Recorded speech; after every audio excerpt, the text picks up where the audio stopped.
Perkembangan peradaban menjadikan teknologi semakin bergerak maju. Seperti yang kita tahu bahwa perkembangan teknologi yang sangat pesat ini seakan-akan memudahkan dan memanjakan manusia dalam menjalankan aktivitas kehidupannya. Namun tahukah kamu bahwa perkembangan teknologi ternyata dapat memengaruhi perubahan iklim dan suhu di bumi? Perkembangan ICT atau Information and Communication Technology yang membawa manfaat untuk manusia juga turut menyumbangkan krisis lingkungan. Beberapa pakar ahli di bidang sains dan teknologi menemukan fakta bahwa kontribusi relatif ICT terhadap jejak karbon global diperkirakan tumbuh sekitar 3,5% pada tahun 2020 dan akan mencapai 14% pada tahun 2040. Tanpa kita sadari, sebenarnya barang-barang yang kita gunakan dan aktivitas kita sehari-hari ditunjang dengan energi.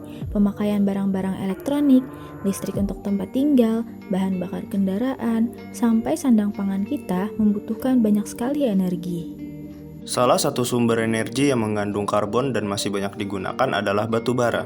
Batu bara sebagai bahan bakar pembangkit listrik tenaga uap memiliki dampak polusi akibat adanya residu karbon tersebut. Laporan terbaru yang diluncurkan oleh Lembaga Penelitian CREA, Center for Research on Energy and Clean Air menyebutkan butuh 5,1 triliun per tahun untuk mengatasi imbas pencemaran atau polusi udara dari PLTU batubara. Hal ini dapat menyebabkan peningkatan karbon dioksida di udara sehingga lapisan ozon semakin menipis.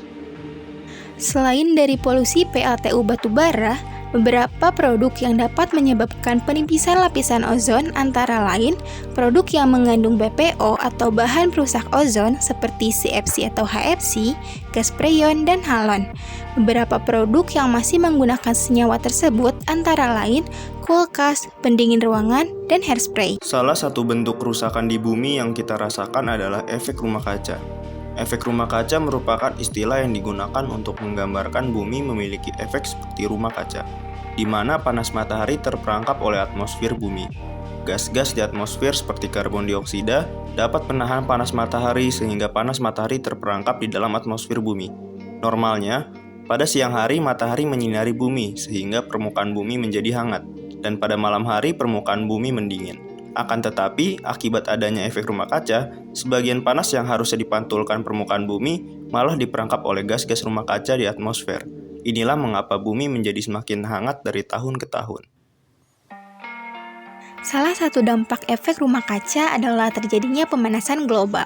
Pemanasan global atau global warming adalah suatu keadaan di mana adanya proses peningkatan suhu rata-rata atmosfer, daratan, dan lautan. Hal tersebut dapat mengancam seluruh ekosistem, karena efek yang ditimbulkan berupa mencairnya es di kutub, naiknya permukaan air laut, adanya badai atau topan, timbulnya penyakit, krisis air, dan lainnya. Lalu, bagaimana agar bumi kita tetap terjaga? Salah satu tindakan yang dapat dilakukan yaitu menggunakan produk yang ramah lingkungan. Sudah banyak ditemukan produk ramah lingkungan yang dapat digunakan, seperti kulkas dan pendingin ruangan yang bebas CFC, menggunakan pembangkit listrik tenaga angin atau surya sebagai pengganti bahan bakar fosil, pemakaian sepeda untuk keperluan sehari-hari, dan penggunaan produk yang tidak merusak ozon. Yuk, mari kita gunakan produk ramah lingkungan untuk menjaga bumi kita.